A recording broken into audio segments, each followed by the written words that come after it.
योग दर्शन।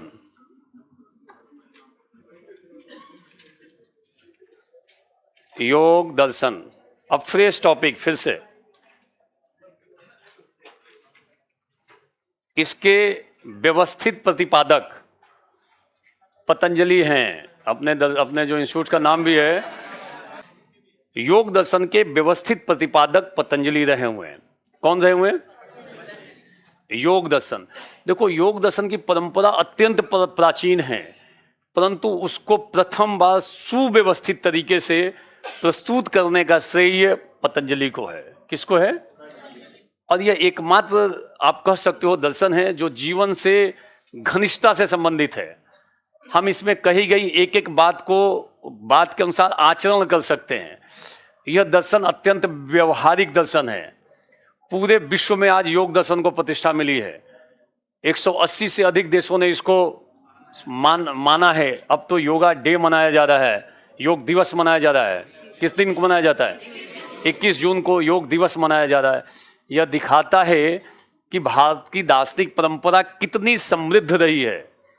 हम विकास के इस स्तर पे हैं, विज्ञान खूब विकसित हो चुका है, और इतना विकास होने के बाद हम ये परीक्षण करने की स्थिति में आए कि जो योग दर्शन ने कहा है वह पूरी तरह से सही है। यह दर्शाता है कि हमारा अतीत वर्तमान विज्ञान से बहुत आगे था। हम इतना विकास किए हुए हैं, तब जाकर हम ये सिद्ध करने की स्थिति में हैं कि नहीं, जो योग दर्शन में बताया गया वह सब वैज्ञानिक है। पूरे विश्व ने इसकी जो महत्ता स्वीकार की है। ऐसा नहीं कि भारत से निकला है तो मान लो। लोगों ने इसके फायदे को देखा, लोगों ने इसके अनुसार आचरण किया, प्रैक्टिस किया, लगा कि इससे तो बहुत फायदा है। अब हम इस स्थिति में हैं कि अगर हम योग करें, योग के पहले हम देखते हैं अपने बॉडी में क्या क्या बीपी हाई है, कितना है, शुगर की क्या स्थिति है, और योग करने के बाद फिर चेक करते हैं तो लगता है कि बीपी कंट्रोल हो रहा है, शुगर कंट्रोल हो रहा है, नाना प्रकार की बीमारियां कंट्रोल हो रही हैं। तो साइंस तो यही करता है, एक दवा खिलाएगा फिर चेक करेगा कि इसमें असर क्या गया। तो आप दवा मत खिलाओ, योगा कराओ और फिर असर देखो। तो लगा कि ये तो हाईली साइंटिफिक है। साइंटिस्ट ने मानना शुरू कर दिया कि जरूर इसमें कुछ ना कुछ है। जब हम परीक्षण करने की स्थिति में आए, वेरीफाई करने की स्थिति में आए कि योगा करने से वेट लॉस हो रहा है, हमारा हार्ट डिजीज ठीक हो सकता है, हमारे बहुत सारे बीपी और शुगर की समस्याएं ठीक हो सकती हैं।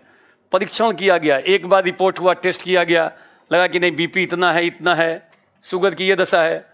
बाद में प्रैक्टिस कराई गई योगा की, फिर जाके फिर परीक्षण किया वैज्ञानिकों ने, लगा कि ये चीज़ है, और साक्ष्य मिलता है तो विज्ञान मानना शुरू करता है। आज से कुछ वर्ष पहले तक विज्ञान योगा के एंटी में था। कई सारे वैज्ञानिक बोलते थे ये सांस खींचने और सांस छोड़ने से क्या होता है, ये साइकोलॉजिकल प्रॉब्लम है, ये मेंटल प्रॉब्लम है। कई सारे कुतर्की थे उस समय मानने के लिए रेडी नहीं थे। नहीं, कुतर्की कई सारे इंटेलिजेंट कुतर्की होते हैं, मतलब सो कॉल्ड बुद्धिजीवी, जो अपने आगे तर्क के आगे किसी को टिकने नहीं देते हैं। वो तर्क देकर ये सिद्ध करने के सांस तो हमेशा खींच ही रहे हैं, तो ये सांस खींचने और छोड़ने से क्या होगा। बट सांस खींचने और छोड़ने में अगर व्यवस्थापन हो जाए, अगर व्यवस्थित तरीके से सांस खींच रहे हो और व्यवस्थित तरीके से छोड़ रहे हो, एक सिस्टम के तहत छोड़ रहे हो, तो बॉडी के कई सारी चीज़ों में डिसिप्लिन आना शुरू हो जाता है, अनुशासन आना शुरू होता है, और उसका प्रभाव पूरे हमारे शरीर पे पड़ता है, शरीर के अवयवों पे पड़ता है। और अब साइंस विकास के क्रम में अब हम इस स्तर पे पहुंचे हुए हैं कि यह सिद्ध कर रहे हैं कि जो योग ने कहा है वो बिल्कुल, या आप समझ सकते हो कि ये 6 दर्शनों में से एक है, षड दर्शन का एक पार्ट है। षड दर्शन इधर में है, सांख्य, योग, न्याय, वैशेषिक, मीमांसा, और उधर में 3 नास्तिक हैं, चार्वाक, जैन। और तो ये एक दर्शन की महत्ता पूरे विश्व ने अब माननी शुरू की है कि ये तो बहुत अच्छा दर्शन है। आगे हो सकता है कि भारत के कुछ अन्य दर्शनों के बारे में भी वैश्विक स्तर पे एक नई प्रतिष्ठा मिले। जब उसको भी जानेंगे माइन्यूटली, डिटेल से, तो मानना शुरू करेंगे कि वेदांत ने जो कहा है वो तो और बेहतरीन है। शंकराचार्य ने जो कहा है उसका तो कोई पैरेलल फिलॉसफी नहीं है, कोई नहीं है। 32 साल की आयु में उनकी मृत्यु होती है, और आज भी उनकी फिलॉसफी की प्रासंगिकता सबसे अधिक है। बट प्रॉब्लम है कि जब पढ़ते हैं तो समझ में नहीं आएगा, और जब समझ में नहीं आता है तो लोग 2 घंटा पेपर पढ़ते हैं शंकराचार्य, समझ में नहीं आता है, उल्टा बोलना शुरू कर रहे, क्या फालतू का लिख दिया है। ये प्रॉब्लम है कई सारे तथाकथित बुद्धिजीवियों का, एक बार पढ़ना शुरू किया, एक दिन पढ़ा, जजमेंट देना शुरू कर देता है। शंकराचार्य को एक दिन पढ़ के थोड़ी जजमेंट दे सकते हो, 10 दिन पढ़ के जजमेंट थोड़ी दे सकते हो। शंकराचार्य को समझने के लिए महीनों देना पड़ेगा, वर्षों देना पड़ेगा, महीनों नहीं वर्षों, तब तो वो समझ में आएगा, उसका मूल तत्व आएगा समझ में। तो लोग यहाँ 2 घंटे में जजमेंट देते हैं, अरे ये तो फालतू की फिलोसफी, ऑर्डिनरी फिलोसफी, पता नहीं क्या बोल दिया है, ब्रह्म सत्यम जगत। अब इसी में कई लोग उलझ जाते हैं और उसकी गलत व्याख्या करने लगते हैं, सीमित व्याख्या, एकांगी व्याख्या, और मान लेते हैं कि हमसे बड़ा तार्किक कोई। शंकराचार्य पे कमेंट करने के लिए शंकराचार्य को समझना पड़ेगा, तब कोई कमेंट कर सकता है। अदरवाइज इन अर्ध बुद्धिजीवियों और संक्षिप्त बुद्धिजीवियों के बस की बात। संक्षिप्त बुद्धिजीवी तथा कथित, और ये लोग बोलते भी हैं बुद्ध के बारे में, शंकर के बारे में कमेंट कर देंगे। ये संभव कम पढ़ के संभव, ये अर्ध ज्ञानी हैं, अल्प ज्ञानी हैं, अपने को दावा ठोकते रहते हैं कि मैं बुद्ध पे कमेंट कर सकता हूं, मैं शंकराचार्य पे कमेंट कर सकता हूं। इनके बस की बात नहीं है, ये ध्यान रखना आप। Is it clear? अभी एक योग दर्शन को पूरे विश्व में प्रतिष्ठा मिली है, और इतनी बेहतरीन फिलॉसफी है कि अगर आप पढ़ोगे तो आपको लगेगा कि ये तो जीवन से संबंधित है, आपके जीवन पे असर डालेगा, आपके जीवन की बहुत सारी कठिनाइयां दूर हो जाएंगी। और जो पूरे भारतवर्ष में ये जो मनोविकार की समस्या उत्पन्न हो रही है, मेंटल प्रॉब्लम, अभी एक विधेयक भी पास हुआ है ना, मानसिक अवसाद। ये मानसिक अवसाद दवा खाने से थोड़ा ही दूर होगा। जाते हैं लोग दवा खाने के लिए, कौन सी दवा खाएं कि मानसिक अवसाद? इसका एक ही इलाज है और पूर्ण इलाज है, वो योग दर्शन है। दूसरा कोई इलाज नहीं संभव होगा। और आप देखना, आज नहीं तो कल आएगा इस पे भी रिसर्च कि मानसिक अवसादों का इलाज योग के प्रैक्टिस से ही। बोलो, ये मेंटल डिसिप्लिन की बात है। फिजिकल डिसिप्लिन भी है और मेंटल डिसिप्लिन भी है, दोनों चीजें आ जाएंगी। किससे? प्रॉब्लम था कि जब तक विदेशियों ने यह नहीं बोला कि आपका दर्शन तो बहुत अच्छा है, तब तक अपने ही देश में कई सारे कुतर्की थे उल्टा बोलने के लिए। कई सारे लोग इंडिया में ही बोलते थे योग दर्शन बेकार है, फालतू का दर्शन है, ये सांस खींचते हैं, सांस छोड़ते रहते हैं, दिन भर इसी की प्रैक्टिस करते हैं। बोलो, परंतु जब विदेशियों ने रिकॉग्नाइज किया वर्ल्ड वाइड, तो हमने कहा कि ये तो हमने अपने उस पर गर्व करना शुरू किया कि ये तो मेरे पास देखो ये है। तो हम कई अपनी चीज़ों पे गर्व तब करते हैं जब उसे विदेशी कहते हैं कि आपके पास ये बड़ी, हम अपने से उसको रिकॉग्नाइज करके फैलाते नहीं हैं।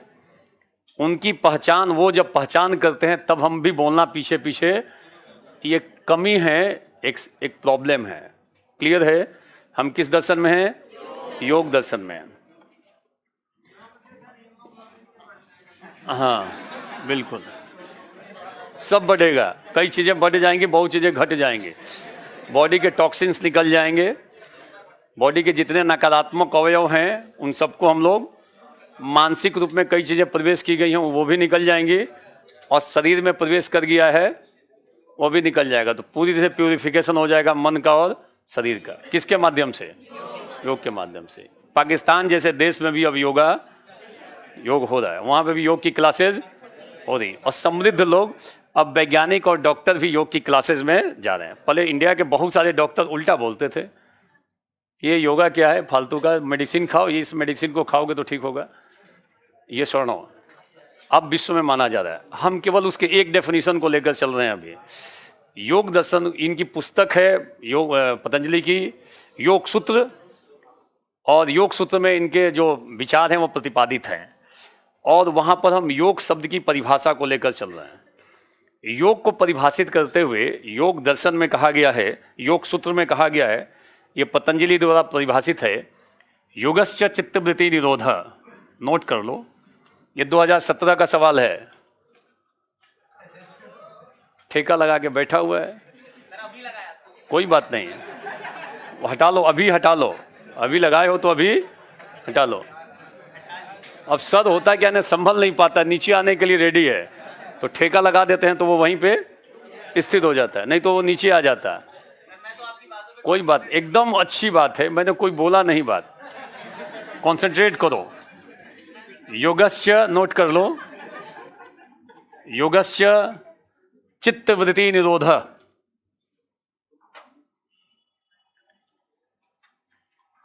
चित्तवृत्ति निरोध,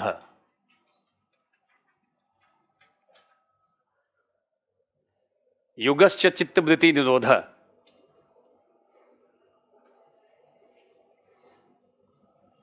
नोट कर लो, चित्त की वृत्तियों का निरोधी योग है। 2017 का सवाल है, ये ध्यान रखना।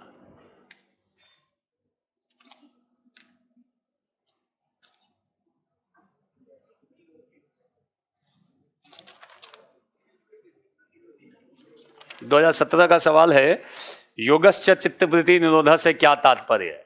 पिछली बार का सवाल देखना, क्लास नोट्स देखो, सबसे पहले इसी को मैंने समझा रखा है और सीधा सवाल मिल रहा है, योगश्च चित्तवृत्ति निरोधा का क्या तात्पर्य है, चित्तवृत्ति और उसके प्रभावों की योग दर्शन के अनुसार व्याख्या कीजिए।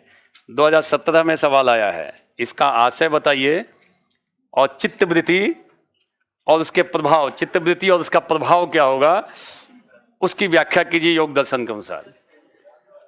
बोलो, चित्त की वृत्तियों का निरोधी। लिख लिया? अरे बोलो, लिख लिया? नीचे एक छोटा सा स्ट्रक्चर बना लो, नीचे एक छोटा सा, चित्त की वृत्तियों का निरोधी योग है।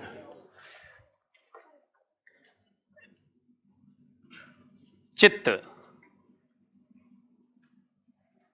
संपर्क, वस्तु, चित्त संपर्क वस्तु। जब चित्त का संपर्क किसी वस्तु से होता है, जब हमारे चित्त का संपर्क किसी, ध्यान रखना हमारा जो चित्त है, हम लोगों का जो चित्त है, ये एक तरीके से कैमरे की भांति है, हमेशा ऑन रहता है। हमेशा क्या रहता है? जब भी किसी वस्तु से संपर्क होगा तुरंत उसका फोटो खींच लेगा, क्लिक। जो भी चीजें अच्छी लगेंगी उसको, और बाद में उसी पे, मान लो वापस लौट गया, बाहर निकले हो तो 10-12 फोटो खींच लोगे। कहाँ पे? अब घर पे आओगे उसको एक एक करके फाइल ओपन करोगे दिमाग में, और लगेगा जहां पे ज्यादा देर तक फोकस थे, जहां चित्त ने किसी वस्तु या व्यक्ति पे ज्यादा ध्यान दिया है, उसको ज्यादा देर तक चित्त में घुमाएगा। बोलो, तो कई बार लोग बाहर घूम के आते हैं तो 1-2 घंटा पढ़ नहीं पाते हैं। क्यों नहीं पढ़ पाते हैं? उनके चित्त ने बाहर में बहुत चीजों का, अब उसी पे 5 मिनट 10 मिनट की थिंकिंग जारी है। उनके चित्त ने वस्तुओं का आकार ग्रहण कर लिया। जब चित्त किसी वस्तु के संपर्क में आता है तो चित्त जो है उस वस्तु का आकार ग्रहण कर लेता है। आकार ग्रहण कर लेना, आकार ग्रहण कर लेना, आकार ग्रहण कर लेना। क्या कर लेना? सारे लोग बोलो, क्या ग्रहण कर लेना? जब हमारा चित्त किसी वस्तु के संपर्क में आता है, कांटेक्ट में, सन्निकर्ष में आता है, तो चित्त उस वस्तु का, बोलो, आकार, और ये आकार ही कठिनाई पैदा करता है। आकार क्या पैदा करता है? अंत में इसलिए चित्त को समस्त प्रकार के आकारों से पृथक करने का प्रयास किया जाता है। आप देखोगे कि जब हम गहरी निद्रा से उठते हैं तो उस समय हमारे चित्त में किसी का भी आकार या विचार नहीं रहता है, बिल्कुल विचार रहित होते हैं 2-4 मिनट 10 मिनट। और सबसे अच्छी फीलिंग उसी टाइम में होती है, लगता है कितना मन शांत है। आपके चित्त पे विचारों का अटैक नहीं हो रहा है, बोलो, परंतु 5-10 मिनट के बाद कोई एक विचार आके हिट किया, फिर दूसरा विचार हिट करता है, तीसरा, फिर तनाव शुरू। अगर हम विचारों से रहित कर देंगे, एक प्रैक्टिस से यह संभव होगा, केवल पढ़ने से संभव नहीं है, बोलो। और हम लोगों ने अपने चित्त में नाना प्रकार का आकार और विचार ग्रहण कर रखा है। अभी बैठे हो और अपने दुश्मन का विचार कर लो, चेहरे पे तुरंत गुस्सा आ जाएगा, नेगेटिव टाइप का हार्मोन स्रावित शुरू हो जाएगा बॉडी में। मन ही मन आएगा कि अगर अभी रहता अगल बगल में तो 2-4 थप्पड़ उसको देते।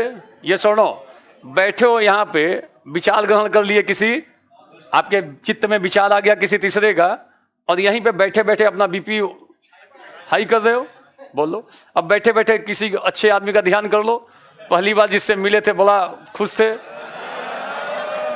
मतलब कई लोग ऐसे बैठे रहते हैं और बैठे बैठे मुस्कुराना शुरू कर देगा। बाहर से लगता है मुस्कुरा क्यों रहा है, कुछ बाहर में तो हुआ नहीं। अरे बोलो, ये सुनो, बैठे बैठे आना, लोग पूछते हैं मुस्कुरा क्यों रहे हो, आप उसका एनालिसिस करोगे तो उसके चित्त में किसी अच्छी चीज का विचार आ गया है, अब वो मुस्कुराना शुरू कर चुका है। बोलो यस और नो, अरे बोलो यस और नो। तो ये डिपेंड करता है कि हम अपने चित्त को कुआं कबाड़ा बना रहे हैं। कई लोग अपने चित्त को कुआं घर बना लेते हैं, कुआं घर, एक से एक विचार लेकर पले हुए हैं। बाहर से लगता है कि बड़ा सज्जन टाइप का आदमी है, बड़ा सीधा आदमी है, और उसके चित्त में विचार एक से क्रांतिकारी टाइप के विचार पले हुए हैं। प्रॉब्लम है कि लागू नहीं कर पाता है, दुनिया का भय, न कर पाने की ताकत, वो कर नहीं पाता है, बट विचार तो रखा है एक से एक चित्त में। और भीतर भीतर वो ऐसा आदमी परेशान रहता है, बाहर से तो बड़ा सज्जन अच्छा आचरण कर रहा है। इसका मतलब ये नहीं कि वो वास्तव में अच्छा आदमी है। जिस दिन उसके अंदर ताकत आ गई और अवसर मिल गया, अवसर और ताकत, उस दिन जो उसके चित्त में विचार पल रहे हैं लागू कर देगा कहीं पे। बोलो यस और नो। ये जब पढ़ोगे तो लगेगा कितना उपयोगी हमारे जीवन के लिए। बोलो यस और नो। समझ में नहीं आता ना, इस डेफिनेशन को समझ लो तो आधा योग दर्शन समझ में आ जाए। योग दर्शन का कम से कम सार समझ में आ जाएगा केवल इस परिभाषा को समझने से। और हमारा चित्त हमेशा इस फॉल में रहता है। हमारा चित्त, हम सिनेमा देखते हैं, हमारा चित्त भटकता नहीं है। 3 घंटे तक हम सिनेमा हॉल में कॉन्सेंट्रेट रहते हैं। ये सुनो, जो चीज देखता है सब ग्रहण कर लेता है। बोलो, बाहर निकल के लोग पहली बार सुनते हैं, गाना गुनगुना देते हैं, एक बार में गाना याद हो जाता है 20 लाइन। होता है कि नहीं होता है? पहली बार गाना सुना सिनेमा हॉल में और चित्त इतना फोकस था उस वस्तु पे, उन दृश्यों पे, कि निकलते ही हम उसमें से 40-50 डायलॉग रिपीट कर देते हैं। बहुत सारे ऐसे हैं कि पूरा पूरा डायलॉग याद कर लेगा एक ही बार सुन के। इसका मतलब वो बहुत ज्यादा ब्रिलियंट तो नहीं है। बहुत ब्रिलियंट है क्या? उसको फिर यूपीएससी की तैयारी कराओ। बोलो, अरे बोलो यस और नो। तो अगर आप किसी चित्त से फोकस होकर कर लोगे ना तो सब चीज खींच सकते हो। आप 5 घंटा ठीक से पढ़ लो ना यौगिक प्रक्रिया के तहत, जो पढ़ोगे ना सब खींच लोगे, इतनी ताकत होती है। बट पढ़ते वक्त उतना कंसंट्रेशन थोड़ा ही रहता है। बोलो, चित्त में पढ़ते पढ़ते आंखें लगी हुई हैं किताब के साथ और चित्त चला गया है। और होता ये चंचल है, होता ये, इसको काबू में रखना कठिन काम है। ये सुनो, इसको अनुशासित करना कठिन काम है और प्रैक्टिस के द्वारा ही इसे अनुशासित कर सकते हो, अदरवाइज संभव नहीं है। अदरवाइज इसको अनुशासित करना, अपने कंट्रोल में रखना बहुत कठिन काम है। यस बोल तो लो। तो आकार ग्रहण करता है, नीचे लिख लो, आकार ग्रहण करता है कि नीचे तीर देकर,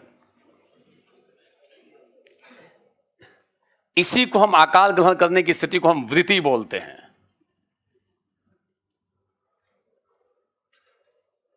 जो आकार ग्रहण हो रहा है इसको हम क्या बोलते हैं? और चित्त द्वारा वस्तुओं का आकार ग्रहण करने को क्या बोलते हैं? वृत्ति। उसको भी बताओ, वो भी सुसुप्तावस्था में ज्यादा हो उसमें। ठीक है, अच्छी बात है, मगन हो गया, अच्छी अच्छी बातें सुन लिया, इसको चित्त को शांति मिल गई है। नीचे लिख लो आप, चित्त वृत्ति, नीचे लिख लो आप, नीचे लिख लो चित्त वृत्ति, चित्त वृत्ति। और इस चित्त वृत्ति हो गई, बोलो, और इस चित्त वृत्ति का निरोध कर दोगे तो योग हो जाएगा। और योग की स्थिति आएगी तो अंततः आप समाधि में पहुंच जाओगे। योगश्च समाधि, लास्ट में समाधि की स्थिति आएगी। चित्त की वृत्तियों का निरोध कर दो।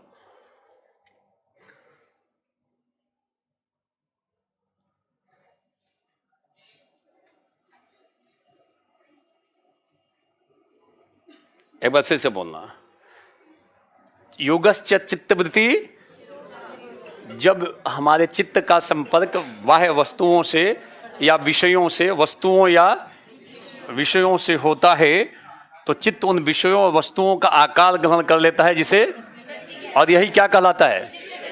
चित्त द्वारा बाह्य वस्तुओं का आकार ग्रहण करने को हम कुल मिलाकर क्या बोलेंगे? और चित्त वृत्ति का जब निरोध कर दोगे तो वही क्या कहलाता है? और योग की स्थिति आई तो क्या मिल जाएगा? योगश्च समाधि, अंतिम अंतिम अवस्था में जब जाओगे अष्टांग योग के, तो अंत में क्या आएगा?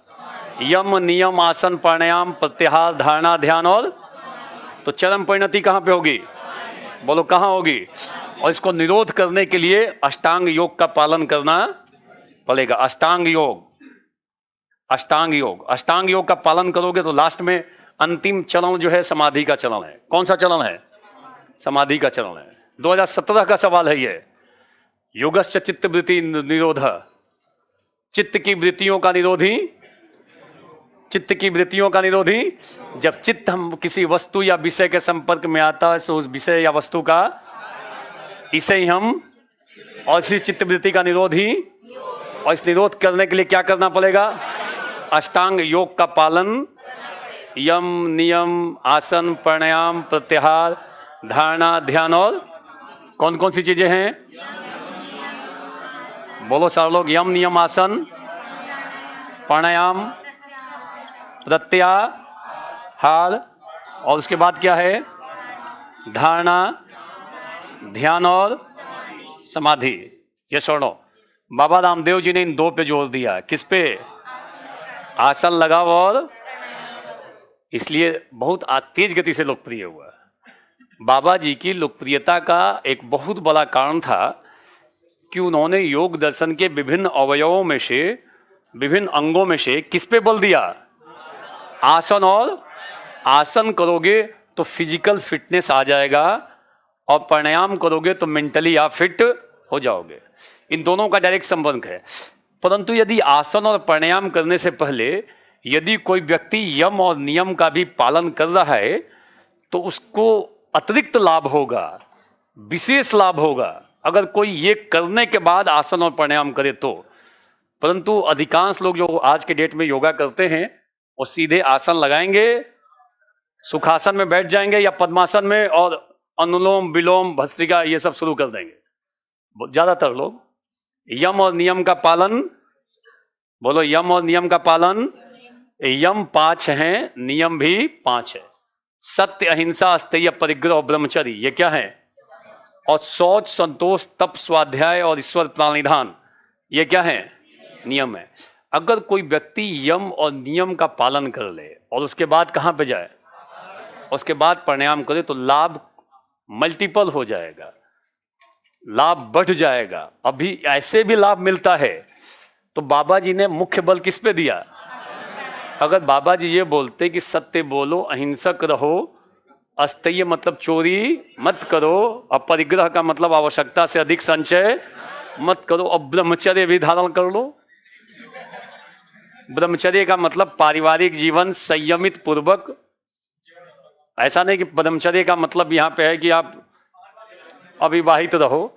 ब्रह्मचर्य का संदर्भ दोनों आता है, परंतु जो संदर्भ में हम इसको यूज कर रहे हैं, पारिवारिक जीवन संयम पूर्वक अनुशासन पूर्वक व्यतीत करना। बोलो।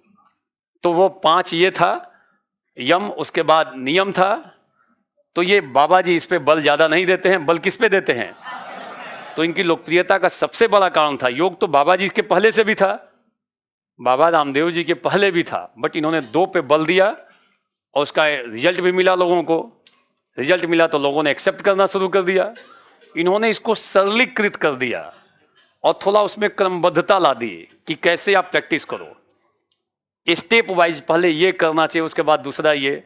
इन्होंने बहुत प्रयास पूर्वक इन्होंने अपने से बहुत सारी चीज़ें की, प्रैक्टिसेस की, और फिर उसके बाद इन्होंने एक सिस्टम दिया कि अगर हम योग करते वक्त क्रमिक रूप से इसी से स्टेप्स को पूरा करें तो उसका व्यापक प्रभाव अपने जीवन पे पड़ेगा। तो उन्होंने अपने परीक्षण के माध्यम से उन्होंने खूब इसकी प्रैक्टिस की है व्यक्तिगत तौर पे, और तब जाकर उन्होंने प्रतिपादन कर दिया। कुछ लोगों में शुरुआती दौर में आजमाया उन्होंने, कुछ जो उनके शिष्य थे जो उनके अंडर में योगा करते थे, तो लाभ मिलने लगा। फिर उन्होंने उसको व्यापकता प्रदान कर दी। अब वो चीजें सिस्टम से लोग करते हैं, लाखों लोग कर रहे हैं। और लाखों लोग क्या कर रहे हैं? आसन और, बोलो यही तो कर रहे हैं। अरे बोलो यस और नो। उसके बाद बाबा जी आगे भी बात ज्यादा नहीं करते हैं कि प्रत्याहार करो और धारणा ध्यान और, क्योंकि आज के सांसारिक जीवन में अगर इन दोनों के अलावा किसी और पे बात किया जाए तो सांसारिक सुख सुविधाओं में जो निमग्न लोग हैं वो कहेंगे कि ये संभव। तो बाबा जी भी परिचित हैं आम लोगों की सीमाओं से, तो उन्होंने बाबा जी ने जोर दिया कि बेटा आसन करो और ज़्यादा आगे। अब प्रत्याहार का मतलब होता है उल्टा आहार, प्रति आहार। प्रति आहार मतलब भोजन, आहार मतलब भोजन, उल्टा भोजन। कौन सा भोजन? अब उल्टा भोजन का मतलब प्रति आहार। हमारी 5 बाह्य इंद्रियां हैं, ज्ञानेंद्रियां, और 5 का भोजन बाहर में है। 5 का भोजन क्या है? हमारी आंखें अच्छे रूप को देखना चाहती हैं, ये उनका भोजन है। अगर आंखें अच्छे अच्छे रूप को देख लेती हैं तो आंख सेटिस्फाइड हो जाती है। कई लोग अपनी आंखों के सेटिस्फैक्शन के लिए बाहर विचरण करते रहते हैं कि उनको कुछ भोजन मिल जाए।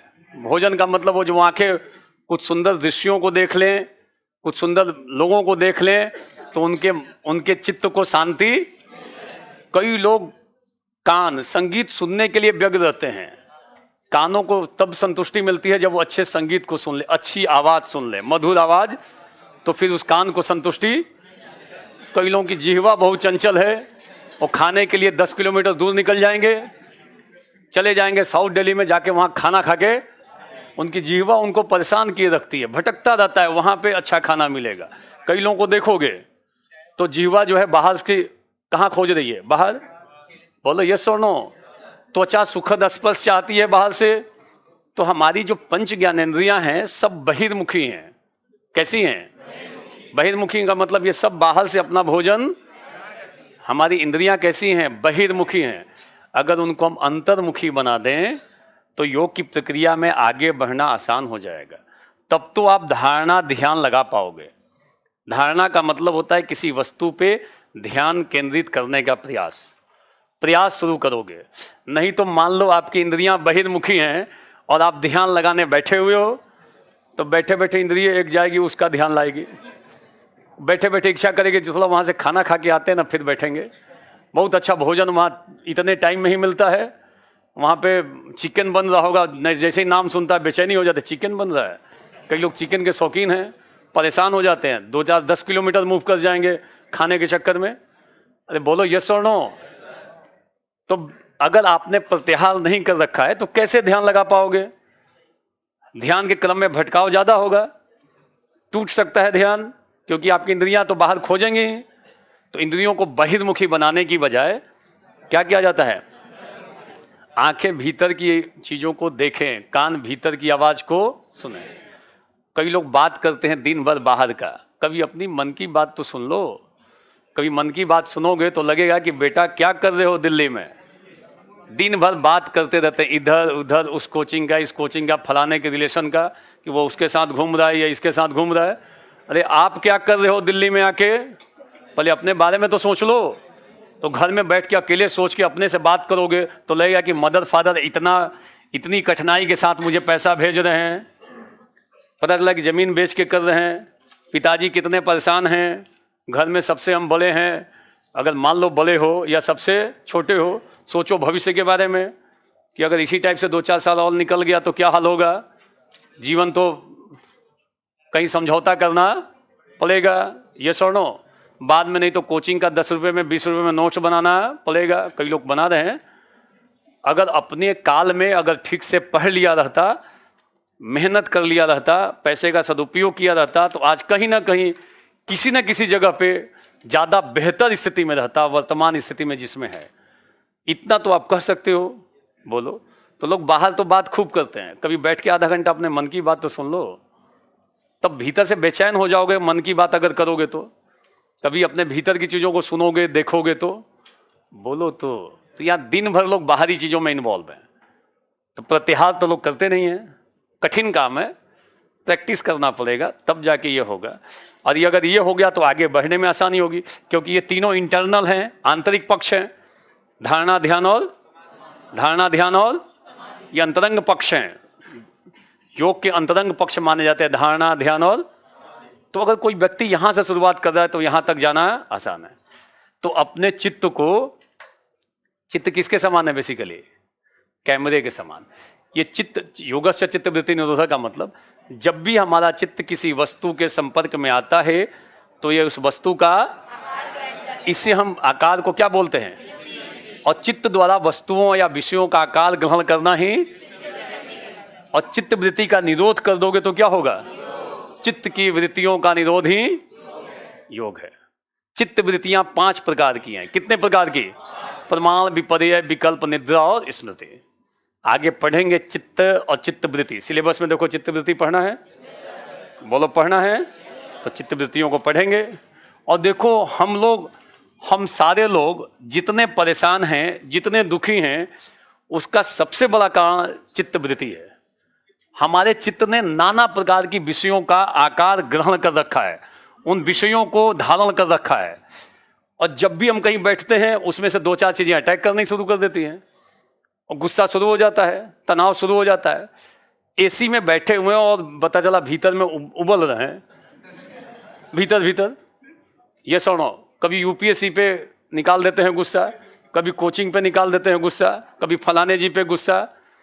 बैठे हैं चुपचाप, सब कुछ ठीक है, परंतु हमारे चित्त के भीतर के वो विचार हमें लगातार व्यथित करते रहते हैं। बोलो ये सुनो, अगर उनको हम क्लीन कर दें, अगर हम उनको, तो हमारे इस स्थिति में, जिस स्थिति में हो, इसी स्थिति में आप ज्यादा शांति, ज्यादा आनंद पा सकते हो। ऐसा नहीं कि शांति और आनंद पाने के लिए आपको अतिरिक्त कोई प्रयास करना है। एफर्ट करके अपने उन विचारों को अपने से क्या करो? दूर करो। बोलो यस और नो। और अगर सकारात्मक विचारों को डालोगे तो आपकी, मान लो जैसे यहाँ बैठे हो, कई लोगों के घर के विचार आ जाते हैं, डेली विचार आते हैं कि घर पे यार कोई नहीं है, पिताजी अकेले हैं, मदर परेशान है, मदर बीमार हैं। अब डेली विचार तो कर रहा है और इसी विचार से परेशान है। इलाज ढूंढो ना कि क्या इलाज हो सकता है। या तो घर पे पहले इलाज करा के आओ ठीक से, और नहीं तो यहीं पे सोचो कि 6 साल भर के अंदर मुझे बन जाना है, और एक बार बन गए तो सारी व्यवस्था हो जाती है। आप एक बार बन गए तो जितना इलाज होगा, जो बेहतर इलाज होगा, इतना कांटेक्ट आपका डेवलप हो जाता है। एक सिलेक्शन आपकी सारी वस्तु स्थिति को बदल देता है, आपके परिवार की हैसियत बदल देगा, आपके घर की कठिनाई बदल देगा। जो कठिनाइयां आज हैं, हो सकता है 5 साल आप सॉल्व ना कर पाओ, नहीं तो एक झटके में एक रिजल्ट सॉल्व कर देगा। आसपास के जो लोग दुश्मन बने हुए हैं, जिस दिन रिजल्ट आएगा उसी दिन सबसे बड़े हितैषी हो जाएंगे कि मैं तो जानता था कि ये तो पक्का दिल्ली में कुछ करेगा, और अभी तो बेहाया होगा, वैसे जाके करता होगा कुछ, नालायक होगा, 3 साल से दिल्ली में रह रहा है, बाप का पैसा बर्बाद उड़ा रहा है, सब बोल रहा होगा। बस जिस दिन बनोगे, मिठाई का डब्बा लेके पहुंचेगा, दिखाएगा कि मैं तो आपका सबसे करीबी। और ये तभी संभव होगा जब आप यहाँ पर दिल्ली में आके ठीक से, ये जो नकारात्मक विचार हैं, कई लोगों के दिमाग में विचार है, फलाने जी का विचार आ गया है, जब तक उनकी आंखें उसको देखेंगी नहीं तो पता लगा कि 2 बजे किसी कोचिंग के बाद खड़े हैं, कोई उसका चेहरा देख लें, शाम में 5 बजे किसी और कोचिंग के सामने खड़े हैं कि जरा चेहरा, पार्क में जाके खड़े हैं कि फलाने जी को देख लें, क्योंकि उनकी जो चक्षु इंद्रिया है उनको परेशान किए हुए है। ये सुनो, वो तब तक संतुष्ट नहीं होगी जब तक उसे, तो इंद्रियों को नियंत्रण करने के लिए कभी कभी आंखों को घुमा दिया करो, जिह्वा को थोड़ा अच्छा खाना खिला दिया करो, और इस तरीके से आपका चित्त भी, बट बहुत कंट्रोल वे में करना पड़ेगा, नहीं तो अनकंट्रोल अगर होगा तो फिर तो चित्त आपको परेशान कर देगा। चित्त क्या करेगा? बोलो चित्त क्या करेगा? और ये नियंत्रण में तभी होगा जब क्या कर लें, और दिल्ली जैसे जगहों पे तो और चित्त को नियंत्रित करना, घर से पहली बार कई लोगों को फ्रीडम मिला है, कोई नियंत्रण तो है नहीं, घर के कोई गार्जियन तो है नहीं, पैसा आ ही गया है, घर पे तुरंत बोलता है कि पिताजी इतना नोट भेजिए, थोड़ा यहाँ पे आईएएस बनने की तैयारी। पिताजी वो क्या पता है कि बेटा दिल्ली में आने के बाद क्या कर रहा है। ये सुनो, पैसे का क्या करेगा, सदुपयोग करेगा कि दुरुपयोग करेगा। फुल फ्रीडम है, तो ऐसी स्थिति में चित्त में नाना प्रकार के विचार आ सकते हैं। तो ये सब कुछ आप ही को करना है। बोलो बोलो यस और नो। और जो ठीक से करता है ना, उसको लाइफ में वो चीजें रिटर्न जरूर मिलेंगी। अगर कर्म किए हो ठीक से तो उसका फल तो मिलना तय है। हो सकता है दूसरे फॉर्म में मिले, हो सकता है थोड़ा लेट से मिले, बट मिलेगा, क्योंकि ये तो गीता में कहा गया जैसा कर्म करेगा। तो अगर आपने कर्म किया है और अगर एक फील्ड में बाई चांस सफलता नहीं मिली, तो वो कर्म का, आपका किया गया कर्म बेकार नहीं जाएगा। आप हो सकता है किसी दूसरे फील्ड में बहुत आगे निकल जाओ, संभव है। तो कर्म तो करना पड़ेगा, नहीं कर्म करना चाहिए। ये सुनो, सकारात्मक कर्म करो, मनोयोग के साथ कर्म करो, और ये आपके हाथ में है। कर्म करना आपके हाथ में है, और फल देने के लिए कौन बैठा हुआ है? तो फल की चिंता, कई लोग फल की चिंता में ही दिन भर निमग्न है। दिन भर जब बैठता है लाल बत्ती का सपना देखता है कि लाल बत्ती में मैं घूम रहा हूं, तो लाल बत्ती हट गई है, उसके दिमाग में आता है कि मैं सायरन बजा रहा हूं, मेरा ड्राइवर और आगे के लोग हटते हुए जा रहे हैं, हमारी गाड़ी तेजी से निकल रही है। बैठे बैठे सपना देख रहा है, कर्म नहीं कर रहा है, फल की चिंता में कि एकदम मैं अब तो आईएएस अधिकारी हूं, आईपीएस अधिकारी हूं, वर्दी पहन के घूम रहा हूं। ये सुनो, तो ज्यादातर लोग फल की चिंता में निमग्न हैं, कर्म, उसके अनुरूप कर्म, परिणाम से तो बहुत सारे लोगों को अब फल प्राप्त वास्तव में नहीं हो पाता। क्लियर है? तो बोलो क्लियर है? तो योग दर्शन अपने जीवन के लिए अत्यंत, आप बहुत सारे अपने तनाव और दबाव को अपने चित्त से प्रैक्टिस के माध्यम से हटा सकते हो। और हम में से अधिकांश लोगों ने कई सारे विचारों से अपने को जोड़ रखा है। अगर विचारों को हटाओगे, ध्यान रखना, अपना चित्त जो है यह उर्वर भूमि के समान है। इसमें जो विचार डाल दोगे ना, वही विचार पनप जाएगा। गलत विचार डाल दोगे तो विचार वही खेत है, और विचार बीज के समान है। जिस विचार को रोप दोगे वही विचार, अगर आपने एक विचार इसके अंदर डाल दिया, वही विचार धीरे धीरे वृक्ष बन जाएगा। तो अपने चित्त की हमेशा क्लीनिंग होनी चाहिए। अगर उसको क्लीन नहीं करोगे, अगर खेत को हमेशा साफ नहीं करोगे, तो कूड़ा घर बन जाएगा। कई लोगों के चित्त कूड़ा घर हैं, उनमें दुनिया के जितने नकारात्मक विचार हैं वो सब उनके दिमाग में, वो जब पढ़ता है, बैठने के लिए बैठकर पढ़ना शुरू करता है, वो विचार अटैक करना। तो अपने विचारों को क्लीन करो, और क्लीन करने के लिए अष्टांग योग का पालन, मेडिसिन खाने से और पैग लगाने से वो ठीक होने वाला। कई सब पैग मार के बस अब मस्त हो गए, वो उसी में सोचते हैं कि मैं अपने विचारों को दूर। कई बार उन विचारों से हटने के लिए लोग नकारात्मक तरीका अपनाते हैं। योग दर्शन करो, प्रैक्टिस करोगे तो आप व्यवस्थित तरीके से प्लानिंग के साथ वैसे विचारों को दूर कर सकते हो, और अपने मानसिक अवसादों से अपने को पृथक कर सकते हो। एक बेहतरीन फिलॉसफी है, इसको तो ला देना चाहिए था स्कूल एजुकेशन में, कंपल्सरी बनाना चाहिए था योग दर्शन को। मेडिसिन पे इतना खर्च हो रहा है, लाखों डॉलर खर्च हो रहे हैं, स्वास्थ्य संबंधी समस्याएं हो रही है, मानसिक विकास तेज गति से बढ़ रहा है, मानसिक अवसाद से बुरी तरह से लोग प्रभावित होते जा रहे हैं। जनसंख्या का एक बड़ा भाग, एक ठीक बड़ा भाग मानसिक अवसाद, मेंटल डिजीज से प्रेरित होता जा रहा है। कैसे छुटकारा मिलेगा?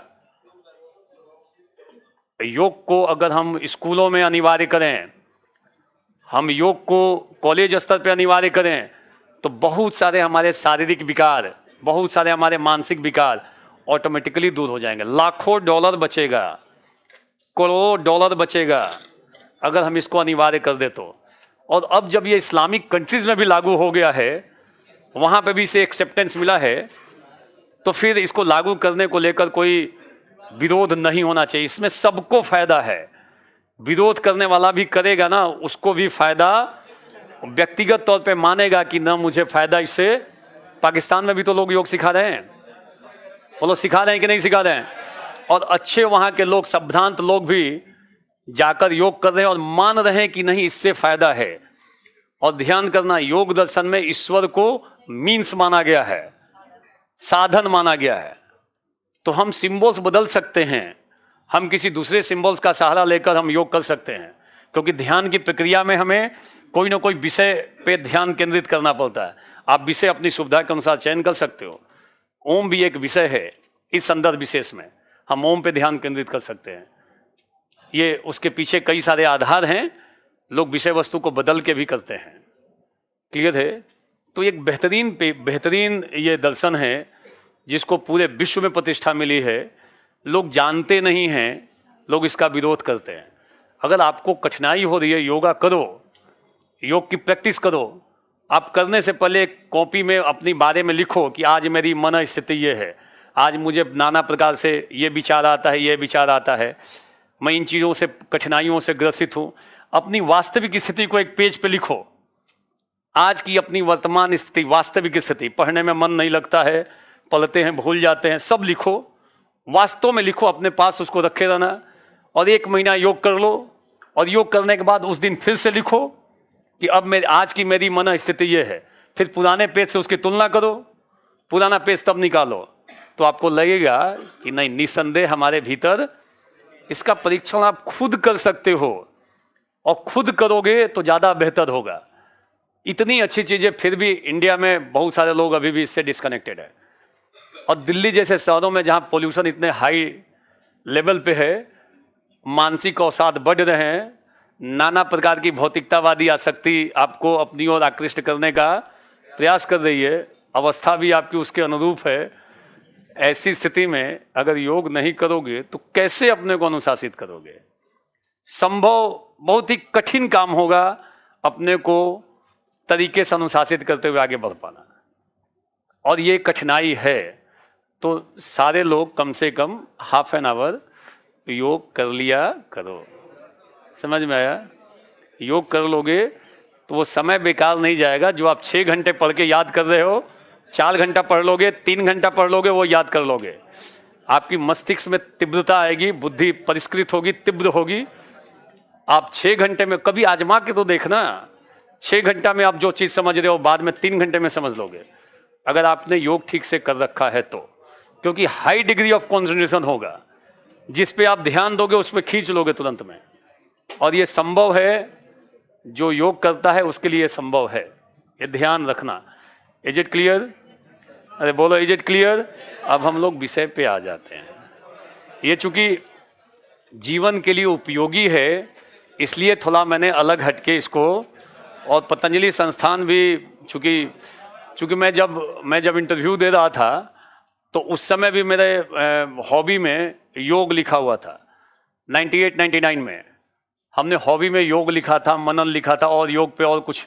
और हमसे भी इंटरव्यू में ये सवाल आया था कि योग का मतलब क्या होता है। तो मैंने यही संस्कृत का लाइन बता दिया कि योग सूत्र में योग को परिभाषित करते हुए कहा गया है, योगस्य चित्तवृत्ति निरोध, चित्त की वृत्तियों का निरोध ही। तो कई बार आप सवाल इस लेवल का उत्तर दे देते हो तो सामने वाला भाग खड़ा होता है, फिर उसमें और सवाल नहीं पूछेगा, इसको तो ओरिजिनल याद है। तो कई बार वो आपकी कमियों को पकड़ने का प्रयास करते हैं। अगर आपको इंटरव्यू में किसी पक्ष पे विशेष पकड़ है तो कभी भी बहुत इतना प्रॉपर जवाब मत दो, थोड़ा उसमें कुछ ना कुछ उसमें ऐसा ट्विस्ट करो कि फिर पूछे ऐसा क्यों, ऐसा क्यों, जैसे ही पूछेगा आपके फील्ड में आ गया। अगर आपने तैयारी ठीक से कर रखी है तो कभी भी पहला उत्तर एकदम 100% सटीक मत ठोक दो। अगर सटीक दे दिए तो वो उस फील्ड को छोड़ के दूसरे फील्ड में चला जाएगा। और अगर आप चाहते हो कि आपके फील्ड में घुस के क्वेश्चन पूछे तो पहले सवाल का उत्तर थोड़ा सा ट्विस्ट करते हुए तुरंत सवाल आएगा, ऐसा क्यों, तो आ गए आपके फील्ड में और उसको आप सेटिस्फाइड करके भेज दोगे। तो पहली बार दिया तो मुझे भी अकल खुली कि कभी भी जिस फील्ड में आपकी बहुत सटीक पकड़ है और इंटरव्यू में जा रहे हो तो कभी परफेक्ट आंसर, पहला उत्तर नहीं होना। सही हो परंतु कुछ ना कुछ उसमें ट्विस्ट ऐसा घुमाओ, सामने वाले फिर पूछे कि ऐसा क्यों कर रहे हो, और जैसे ही आ जाएगा ऐसा क्यों कर रहे हो तो फिर आपके। तो कई बार इंटरव्यू देते वक्त हम सामने वाले बोर्ड को अपने फील्ड में बुला लेते हैं और संतुष्ट करके भेज देते हैं, और कई बार गलती से हम उसी के फील्ड में घुस जाते हैं, हाथ पांव तुलवा के। तो कई बार बहुत जानकार लोग, इंटरव्यू के मास्टर ब्लास्टर टाइप के लोग, नंबर कम पाके निकलते हैं, 80-90 नंबर पालेंगे। और कई बार जिसकी तैयारी बहुत अच्छी नहीं है, कुछ ही चीजों को जानता है, वो पता चलता है बहुत ही बेहतर नंबर पाके निकल रहा है। अंतर यही होता है कि संयोग की सामने वाले उसके उस छोटे से पार्ट में उसने बहुत पढ़ा नहीं है, कम ही तैयारी किया, बट उसको नंबर अच्छा मिल गया, संयोग से उसके मजबूत पक्ष में आ गए। और बहुत तेज तर्रार हैं आप और घुस गए सामने वाले के ज्यादा होशियार बनने के चक्कर में, तो निपटा तो देगा ही सामने वाला। वो सारे बहुत अनुभवी लोग होते हैं और उनके फील्ड में घुस के आप सेटिस्फाइड कर दो, ये बहुत ही कठिन काम होता है। संभव है परंतु कई लोगों के लिए वो कठिनाई पैदा करता है, तो अपनी सतर्कता बरतनी चाहिए। Is it clear? बोलो, इज इट क्लियर? आगे बढ़ें। क्लियर। चित्त की वृत्तियों का निरोधी और चित्त द्वारा विषयों का आकार ग्रहण करना, इस आकार को क्या बोलते हैं? और चित्त द्वारा विषयों का आकार ग्रहण करना ही, और इसका निरोध कर देंगे तो यही योग है। और निरोध कैसे करेंगे? तो योगस्य चित्त वृत्ति निरोध का तात्पर्य क्या है? तो यही तात्पर्य है। ये सुनो, यहां पे लिखते वक्त हम चित्त बताएंगे कि चित्त मन महत अहंकार और मन का संयुक्त नाम है। और जब चित्त वस्तु के संपर्क में आता है तो उसका इस आकार को क्या बोलते हैं? ये सुनो, फिर चित्त वृत्ति के प्रकार बता देंगे। बोलो बोलो, ये सुनो। अब चित्त में नाना प्रकार का अगर आकार बढ़ गया, अगर कभी भी देखोगे आप सबसे परेशान तब रहते होगे जब आपके दिमाग में नाना प्रकार का विचार आपस में संघर्ष करना शुरू कर दे। ये करना है, ये करना है, ये करना है, बस तनाव शुरू। आप बैठे हो और विचारों का अटैक शुरू हो गया है, दवा खाना पड़ता है उसको हटाने के लिए, भूलने के लिए। पैग लगाना कई लोगों को पड़ता है कि पैग लगाते हैं तो भूल जाता है, फिर बेहोश होकर सो जाता है, उसको फिर किसी चीज का विचार हट गया ना दिमाग से। बोलो यस और नो। बहुत ही परिष्कृत उपाय बताया जा रहा है योग दर्शन में कि आप ऐसे अपने आप को अनुशासित कर सकते हो। Is it clear? प्रैक्टिकल करा दें।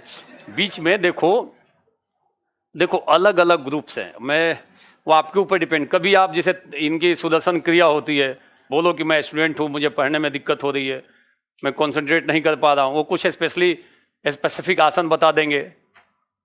बाबा जी ने कई सारे उपाय बता रखे हैं छात्रों के लिए, उनको रीड कर लो, उसको धारण कर लो, हाफ एन आवर अपने भीतर करो, आप खुद देखोगे कि आप में अंदर परिवर्तन हो रहा है। और जो उपाय बताया मैंने कि पहले लिख लो, 1 महीना करो, फिर उस पेज को पढ़ना, उस दिन की स्थिति से आपकी स्थिति भिन्न हुई कि वही स्थिति है, तब आप मानोगे ना। ऐसे कैसे मान लोगे मेरे बोलने से? 1 महीना करके तो देखो, मानना पड़ेगा कि स्थिति में परिवर्तन हुआ। यस और नो? अरे बोलो यस और नो। क्लियर? इसीलिए मैंने रखा था, संस्थान का नाम भी मैंने रखा था पतंजलि, चूंकि जब पीजी में था उसी समय से योग दर्शन के प्रति आकर्षण रहा, और पीजी रहा 92-94 सेशन, तो समझ सकते हो 94 में पीजी रहा तो कितने साल हो गए? कई साल हो गए हैं, ठीक साल हो गए हैं। Is it clear? हैं? देखो पतंजलि आईएएस का जो लोगो है, उस लोगो में नीचे लिखा हुआ है सहस्रवल्सा वी वयम रुहेम। ये मैंने लाइन ले रखा है, सहस्रवल्सा वी वयम, ये यजुर्वेद का लाइन है। कहाँ से लिया गया है? यजुर्वेद से। और इसका मतलब यही है, सहस्रवल्सा का मतलब हजारों दिशाओं में, कि हम सारे लोग मिलकर, वयम का मतलब हम लोग हैं, और रुहेम का मतलब होता है, हेम का मतलब पर्वत, रुहेम मतलब पर्वत शिखर। तो हम सारे लोग मिलकर जीवन के विभिन्न क्षेत्रों में अनंत ऊंचाइयों को प्राप्त करें, अकेले की हम सारे लोग मिलकर। बहुत ही ये सुंदर वाक्य है, और ये दिखाता है कि हमारी परंपरा जो है कितनी समृद्ध रही है। अकेले नहीं आगे बढ़ने की बात कर रहा है, हम सारे लोग मिलकर एक क्षेत्र में नहीं, जीवन के विभिन्न क्षेत्रों में अनंत ऊंचाइयों को, पर्वत शिखर की ऊपर मतलब ऊंचाइयों को प्राप्त करें। ये लाइन है सहस्रवल्सा वी वयम रुहेम। मुझे अभी तक तो पता नहीं है कि किसी और के लोगों में ये लाइन होगा, क्योंकि इसको मैंने यजुर्वेद से लिया है। तो हो सकता है किसी और के भी पाँच में हो, बट मुझे नहीं लगता है कहीं और पे ये आपको दिखाई देगा। आप सर्च भी करोगे तो आपको शायद नहीं दिखाई देगा। उसके बाद कोई हमारे अगर 2003 के बाद अगर कोई आया हो, 3 में ये मैंने इसको लाया था, उसके बाद कोई आया हो तो हो सकता है उसने भी देख कर रखा हो, जो मुझे अभी तक कंफर्म नहीं है। Is it clear? बोलो, इज इट क्लियर?